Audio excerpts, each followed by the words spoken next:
안녕하세요. 책 읽는 문학관 여운입니다. 오늘 읽어드릴 책은 강경애 작가의 해고입니다. 김서방은 양부모님을 잃고 어렸을 적부터 박초씨 집에서 일해왔습니다. 앞벌을 개간하고 몸을 아끼지 않고 일을 해 몇 해 만에 주인인 박초씨는 큰 자산가가 되었는데요.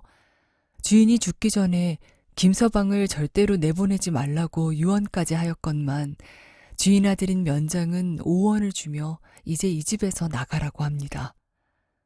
하루아침에 주인집에서 해고된 김서방. 평생 주인집을 위해 충성을 다해 일해온 김서방은 지금 무슨 생각을 하고 있을까요? 강경애의 해고. 여운의 목소리로 만나보시죠. 구독과 좋아요, 알림 설정으로 함께 해주세요.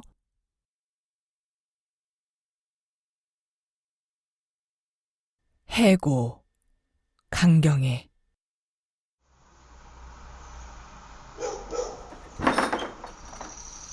사랑으로 통한 샘문이 획 열렸다. 이 사람아, 원 그렇게 못 듣는담. 일이 좀 나오게. 새끼 꼬기에만 열중하였던 김서방은 깜짝 놀라 머리를 들었다. 일이 나와. 버럭 지르는 소리에 김서방은 어리둥절하여 일어났다. 그리고 자신의 무슨 잘못으로 주인이 꾸지람을 내리시려나 하는 불안에 그의 가슴이 웅하고 뛰는 것을 느끼며 사랑으로 나왔다. 그의 눈등이 근지러우며 눈물이 날 만큼 사랑은 밝았다. 거기 앉게. 주인의 말을 따라 김서방은 쭈그려 앉았다. 주인은 그의 머리에 너저분하게 올라앉은 집 부스러기를 바라보면서 한참이나 무슨 생각을 하다가 그런데 자네를 부른 것은 다름이 아니라 앞벌 밭을 팔았네 그리. 주인도 어느덧 비창한 빛을 얼굴에 띄우며 묵묵하였다. 김서방은 앞벌 밭이란 말밖에 알아듣지 못하였다. 그래서 그는 머리를 번쩍 들었다. 낸들 그 밭을 팔고 싶어서 팔았겠나마는 그 형편이 그리 되니 할 수가 있던가. 4년 전에 그가 면장 운동하면서 그 밭을 금융조합에 저당할 때는 면장만 되고 보면 그 밭만은 쉽사리 찾게 되리라 하였으며 그 위에 모든 것이 자기의 맘대로 될 줄 알았으나 실제 면장이 되고 보니 씀새가 넓어지며 그 밭을 찾기는 고사하고 이자도 못 물어서 미국에 밭을 아끼우게 될 모양이므로 하는 수 없이 그 밭을 팔았던 것이다. 김서방은 그제야 다소 짐작되었다. 동시에 그는 몇천 길 되는 낭 아래로 떨어지는 듯 앞이 아뜩해지며 핑그르 도는 듯하여 머리를 푹 숙였다. 어려서 양부모를 잃은 김서방은 이 마을 저 마을로 전전걸식하다가 다행이라 할지 면장의 아버지인 박초씨의 눈에 들어 이 집에 고용으로 있게 되었으며 주인과 손에 손을 맞잡고 앞벌을 개간하였다.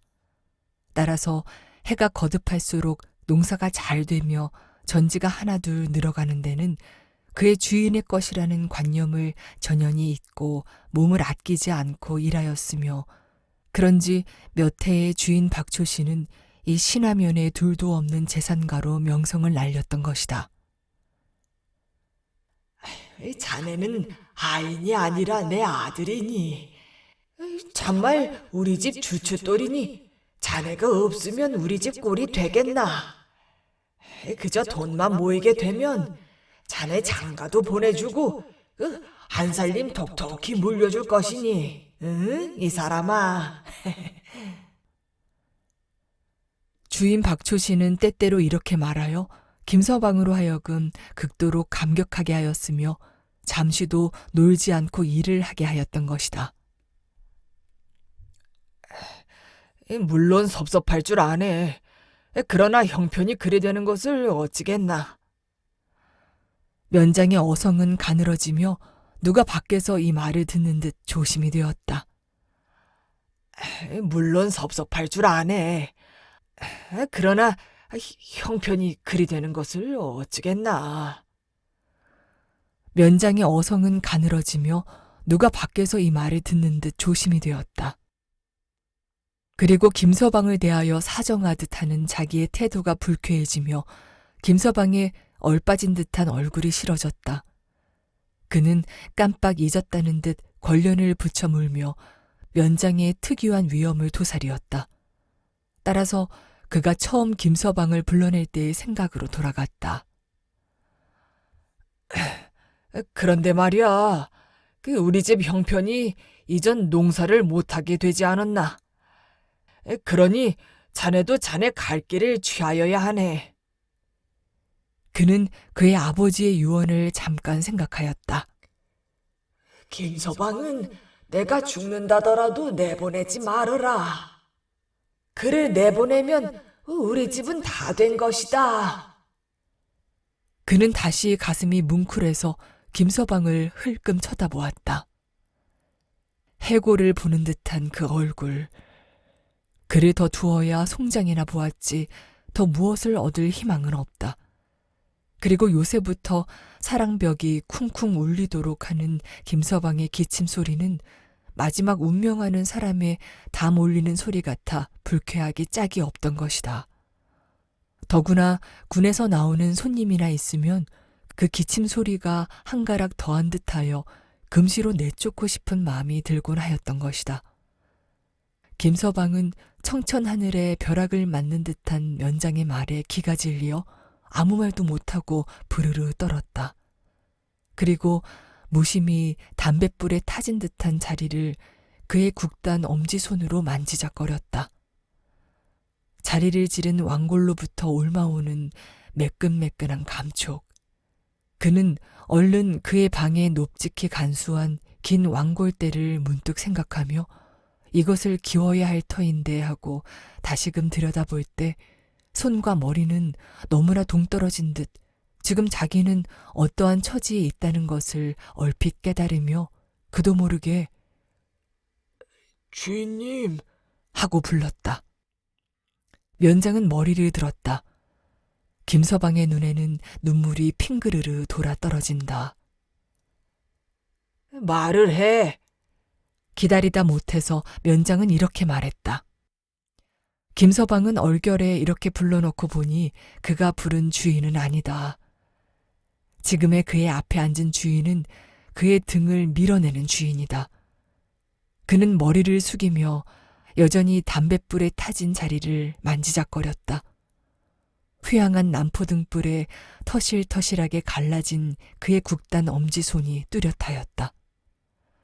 면장은 문갑에서 5원짜리 지화를 내어 김서방의 앞으로 밀어놨다. 자, 약속 하나마 이것으로 노비나 보태어 쓰게나. 그러고 지금이 일꾼들이 한창 들고 나고 할 때이니 시기를 놓치지 말고 어디 좋은 자리를 구하게. 에? 이제 손님들이 오실 터이니 곧 일어나게. 면장은 김서방과 더 앉아있기가 거북하여 벌떡 일어났다. 그리고 내일부터라도 김서방의 그 기침 소리를 안 들을 것을 생각하니 속이 확 풀리는 듯 시원하였다. 김서방은 정신없이 그의 방으로 나와서 집단 위에 팍 쓰러졌다. 한참 후에 김서방은 무엇에 놀라 머리를 드니 면장의 딸 옥선이가 문을 열고 섰다. 김서방, 어머니가 들어와서 불 때래. 얼른 하얗고. 참새같이 뛰다가 냉큼 방 안으로 뛰어들어온다. 아이, 참 느리기도 해. 김서방, 얼른요. 방에서 무슨 냄새야? 김서방, 똥 넣었어? 옥선이는 조그만 코를 흥흥하여 냄새를 맡다가 뛰어나간다. 김서방은 겨우 몸을 일으켜 밖으로 나와서 한 단을 빼가지고 부엌으로 들어갔다. 부엌에는 어슴푸레하니 불이 켜 있으며 실ong 위에 줄을 지어 얹은 녹그릇에는 수없는 불빛이 별같이 깜빡였다. 그리고 면장의 마누라는 마늘내를 행주 치마에 풍기면서 분주하다. 어서 불 떼시오. 동백기름내 훅 끼치며 김서방의 머리 위에서 이런 말이 들린다. 그는 수굿하고 아궁에 불을 살라 넣으며 주인의 하던 말을 곰곰이 생각해 보았다. 그러나 모든 것은 꿈속에 보는 듯 분명하지를 않고 희미하여 사실 같지 않았다. 그리고 그의 머리가 너무나 끓어서 마치 저 아궁에 불이 붙는 듯 걷잡을 수가 없었다.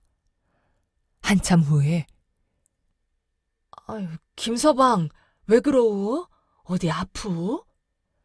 그는 정신이 바짝 들어 살펴보니 아궁이 캄캄하도록 나무를 넣지 않았다. 아프면 나가 누시우. 이제 면소사가 올 터이니 그대로 도와달라지. 아유, 어서 일어나시우. 어? 김서방은 얼결에 일어나 밖으로 나왔다. 서리를 품은 듯한 바람결이 그의 다는 머리를 시원하게 하여 준다. 그는 아무데나 펄썩 주저앉았다. 나가라? 그것이 참일까? 혹은 취중에서 나온 말인가? 꼬꾸닥 꼬꾸닥. 달개 소리에 그는 잠깐 귀를 기울여 들었다.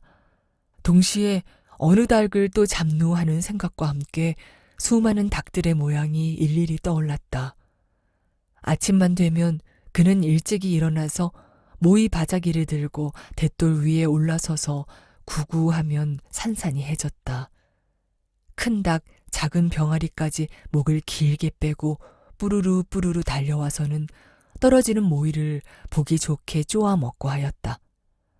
그때마다 그는 대견함에 가슴이 불룩해지는 듯 어느 놈이 상하지는 않았나 혹은 솔개미에게 채워가지는 않았나 하여 두루루 살펴보다가 문득 한 놈이 없어진 듯하여 저편 모퉁이를 바라보며 목을 높여 구구구구 소리치다가 얼른 어제 면소사가 닭 잡아가던 것을 생각하고는 닭을 부르던 목소리가 뚝 끊어지며 온 전신이 짜르르 울리곤 하였다.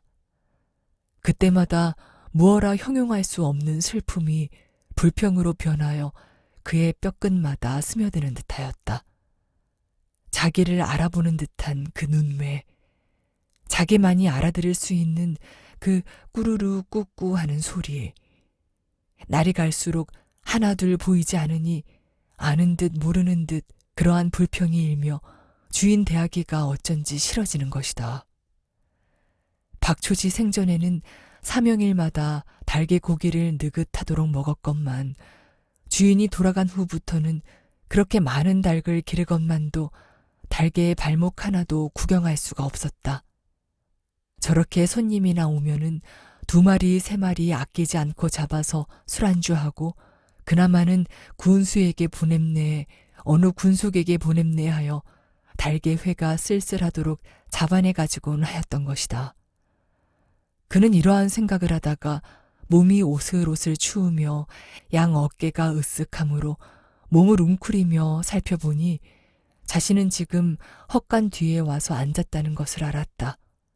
그리고 헛간 속에 들어있던 날 무딘 호미를 문득 생각하며 가슴이 묵직해졌다. 호미도 이젠 무디어서 새 것으로 사오든가 그렇지 않으면 쓸만한 것으로 추려서 다시 버려오든가 그 어느 것 중에 한 가지는 꼭 해야 할 터인데 그러려면 어느 날 조용히 주인을 만나 의논하고서 돈을 타내야겠다고 이 헛간 문만 바라보게 되면 그는 문득 생각되곤 하였던 것이다. 그 말이 참이라면 자기가 호미를 잡는 것도 지나간 여름으로 종결을 지은 듯. 밭을 팔어. 누가 팔아? 그는 불쑥 이렇게 투덜거렸다. 따라서 어디 가서 호소할 곳 없는 슬픔이 그의 온 가슴을 찢는 듯 그는 견딜 수가 없어 벌떡 일어났다. 아버지여, 무소부지하시고 전지전능하시니여, 우리 면장댁의 복을 만나와 같이 내려 주시옵소서. 그리하여 속히 면장님도 회개하시고 아버지 앞으로 나와서 진실한 일꾼이 되어 이 온 집안이 일가구가 되어 아버지의 사랑하는 식구가 되어주시게 하시옵소서. 김서방은 안방을 바라보며 목사가 또 온 것을 알았다. 요새 면장의 어머니는 예수에 미쳐서 밤낮을 헤이지 않고 목사를 청하여 좋은 음식을 대접하며 또 저와 같이 기도를 받는 것이다. 김서방은 목사의 기도 소리가 듣기 싫어서 어정어정 걸었다. 웬일인지 이 집안은 다 된 듯하였다. 그는 돌아간 주인이 곧 그리웠다. 그라야만 자기의 타는 속을 10분의 1이라도 알아줄 듯하였다. 그는 가마 부엌을 지나 그의 방문 앞에 섰으나 방으로 들어가고 싶지는 않았다. 그래서 앞들로 나와버렸다. 앞들에는 앙상한 나뭇가지 그림자로 가득하다. 그리고 어디선가 벌레 소리가 쌍으로 들렸다 꺼졌다 하였다. 그는 나무 곁으로 와서 팔짱을 끼고 우두커니 서 있었다. 참이라면 나는 어디로 가나? 개똥아범이 간 북간도로나 갈까? 이놈 못하는 법이니라. 네 아비 생각을 하기로니 이놈. 면장이 앞에 섰는 듯이 그는 눈을 부릅뜨고 소리쳤다. 그때 무심히 눈에 띈 볏짚 낯가리며 조집 낯가리. 그는 눈물이 글썽글썽하였다. 머리를 쳐들어야 볼 수 있는 저 낯가리들. 여름내 농사를 짓기에 얼마나 힘을 들였던가. 이놈 못하는 법이니라. 네 집 식구를 내가 먹여 살렸지. 내 놈까지도 내가 지은 곡식을 먹고 이때까지 살지 않았냐. 하늘이 있니라. 그는 목에 물주머니가 수십 개 매달려 견딜 수가 없다. 그래서 왔다 갔다 하다가 볏짚 낯가리에 칵 엎드렸다. 볏짚으로부터 올마오는 구수한 집 냄새. 내가 나가면 이놈의 집에서 이 좋은 짚을 썩여드리거나 극상하여 이영초로나 팔겠구나 하였다. 아주 좋은 집단으로만 추려서 태산같이 쌓아놓은 이 집 낯가리. 겨울에 한 단씩 뽑아다가 잘 다듬어서 물에 흠씬 죽였다가 멍석 망골이 고운 집신을 얼마든지 만들 것인데. 주인님. 그는 목이 메어 돌아간 그의 주인을 불렀다. 집대만 바스락거릴 뿐 아무 반응이 없었다. 그는 짚을 줌이 벌게 쥐어 푹 뽑아쥐고 벌떡 일어났다. 바라보이는 앞벌, 달빛을 안고 고요히 잠든 저 벌. 그는 다름질 치고 싶다. 저 벌에는 누가 그를 기다리는 듯 언제나 그렇게 생각된다. 앞벌 반머리로 졸졸 흐르는 물소리며 그 앞에 있는 커다란 차돌. 그 돌에서 주인과 자기가 마주 앉아 몇 번이나 정드는 이야기를 주고받았던가. 혹은 점심을 먹으면서 담배를 피우면서 주인은 얼마나 진정으로 그를 위로해 주었던가. 그러나 지금 돌이켜 생각해보니 주인은 자기에게 거짓말만 한 것 같다. 그가 하던 말이 하나나 실행되었던가. 여기까지 생각한 그는 새로운 무엇을 깨달은 듯 정신이 번쩍 들었다. 그는 주인 영감의 말에 마취되어 헛된 삶을 해온 듯했다. 오냐, 나가라면 나가지. 내 이놈의 집이 아니면 못 살겠냐, 이놈들. 그는 방금 박초 씨의 얼굴을 머리에 그리며 납죽한 입을 벌리고 납신납신 짓거리던 그의 말을 기가 막힌 듯이 생각하였다. 만일 그가 곁에 있다면 이 간사한 놈아! 하고 뺨이라도 후려치고 싶다. 앞벌 밭에서 그가 돌짐을 지다가 너무 기진하여 돌짐을 진 채 냇물가에 엎어졌을 때 주인은 뭐라고 달랬던가. 그때 주인의 말에 감격하여 그는 깨어진 무릎을 들여다도 보지 못하고 그 돌짐을 지지 않았나. 그날 밤 그는 온몸이 절절 끓으며 무릎이 아파 한잠 못 자고도 여전히 이튿날 아침에 일어나서 그 돌짐을 지지 않았나. 해종일 졌지. 아니, 저 벌의 돌이란 돌은 그가 모두 전해지 않았나. 이놈, 이 말은 어쩌고 저쩌고 하고서는 죽을 때 바탄 맞이게 안 줘? 이 죽일 놈, 네 아들보다 내 놈이 더하다. 그는 온몸을 부르르 떨며 이렇게 소리쳤다. 사랑에서는 여전히 떠들어댄다. 바깥문이 시커먼 그림자로 얼씬얼씬 하는 것을 보니 일어나서 춤들을 추는 모양이다. 그는 벌떡 일어났다.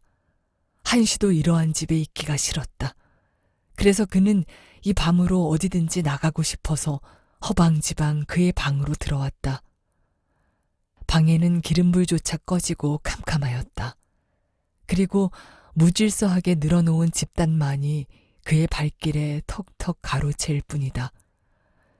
그는 방 한구석에 놓아둔 상자를 당겨서 옷가지를 꺼내 꽁꽁 동이고 새끼를 끊어 옷을 한 번 더 동인 후에 등에 걸머쥐고 담뱃대를 더듬어 찾아가지고 문 밖을 나섰다. 누구야? 혀 굽은 소리에 김서방은 돌아보았다. 면석이인 듯한 놈이 오줌을 누다 말고 소리친다. 웬 자식이야? 재차 소리치는 바람에 얼마쯤 걸어나가던 김서방은 있는 분이란 불같이 타올랐다. 이 자식, 누가 내 밭을 팔어? 김서방의 입에서는 불쑥 이러한 말이 퉁겨나왔다. 그리고 단숨에 달려들어 면석이의 따귀를 쩔꺽 후려쳤다. 이놈 봐라. 이놈 웬 놈이냐? 면석이는 있는 힘을 다하여 달라붙는다. 사랑에서는 여전히 흥이 나서 춤을 추며 돌아간다.